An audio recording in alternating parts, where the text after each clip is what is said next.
So why would the city of Philadelphia be severing their ties with Catholic Social Services, an organization that has served as a backbone for the city, helping to provide families in foster care for decades? Trace Gallagher following this story for us from our West Coast newsroom tonight. Hi, Trace.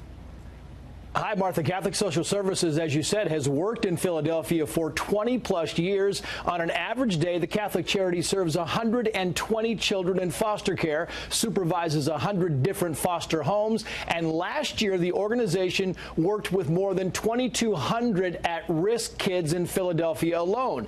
And yet back in March, shortly after issuing an emergency call for 300 foster families, the city of Philadelphia cut ties to Catholic Social Services, denouncing it as discriminatory and launching an investigation into its practices. Why?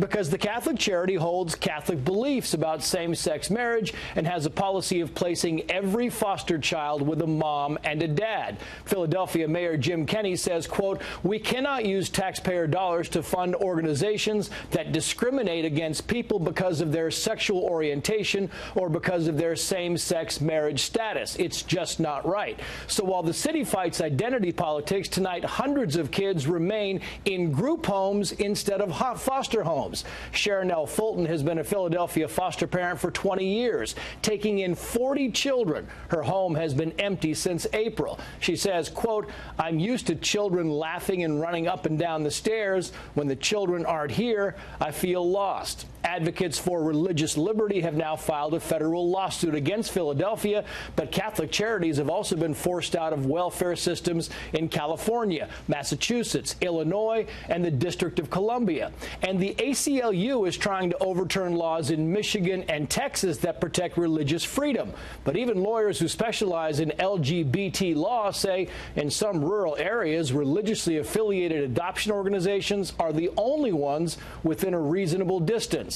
And just last week, Oklahoma passed a law that provides legal protections to faith-based agencies that will not place children with same-sex couples.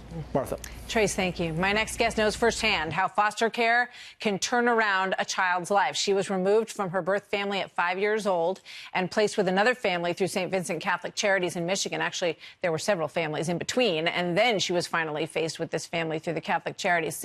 This is a quote from her piece that she wrote. "St. Vincent rescues children from the most vulnerable, most disadvantaged backgrounds like mine and gives them a chance to be part of a loving family and have a normal, healthy, happy childhood." Chamber Flore joins me now, along with Stephanie Barclay, an attorney with the Becket Fund for Religious Liberty, who's done a tremendous amount of work in this religious freedom area. Good to see both of you tonight. Chamber, you say at the age of 5, gunshots and sirens were my lullaby. I was exposed to gangs, prostitution, drugs, and abuse before most kids learn their ABCs. That's your story. Yes, it is. That is all very true. I was exposed to all that and very unfit circumstances, and I am so grateful to St. Vincent because they saved my life. And I think every foster kid should have that exact same opportunity. And I'm just hurt and confused as to why anyone would want to remove that privilege from any child and to remove those opportunities and faith-based adoption agencies. So you were bounced around from a few foster homes, and you said every time you got to one, you were separated from your siblings. You said every time you got to one, you kind of hoped this was going to be your forever family. Correct. But then when St. Vincent's entered the picture, they put you and your siblings back together. Yes. And that's where you stayed, right? Yes. That's an extraordinary story. Now you're working on a singing career. So you have turned your life around, and I give you so much credit because a lot of that came from St. Vincent's, and a lot of it comes from you. So good for you. Stephanie, why does the law, how does the law work here? Because the Catholic Church and all these faith-based organizations have such a history of being foster parents and taking care. They take the burden off a lot of these cities, right? Right. I mean, for a city with so much history, the people in charge have pretty short memories. Catholic Social Services have been serving these children for over a century. And actually, the city itself has ranked them as one of the best providers when it comes to finding more homes for these children when we're dealing with such a critical need and a crisis with a shortage of homes. And so what this lawsuit is about is protecting that work. You say right now in Philadelphia there's 300 kids who are looking for homes, and there's like 6,000 who are in the foster care system currently, right? Yeah, the city, the same month that cut off Catholic Social Services, put out an urgent request for at least 300 additional foster So where are they families. going to find where this kid's going to go? Well, that's exactly the question. And Catholic Social Services itself supervises and supports over 100 foster What families. happens when a same-sex couple comes to a Catholic, organization and says, we'd like a foster child?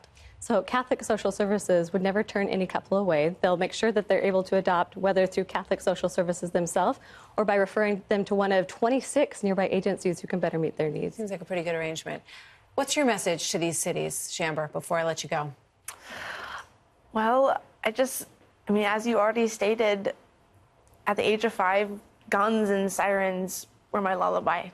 And that's so true to me. And I was exposed to gangs and prostitution, drugs, and St. Vincent gave me an opportunity and a loving family. And I wouldn't want any other child to miss out on that is undergoing the same situations. And I just don't see why anybody would want to take that away when it's such a national crisis. Do you write in your music about your experiences growing up? I do. I use that to actually encourage other people that they can overcome their circumstances.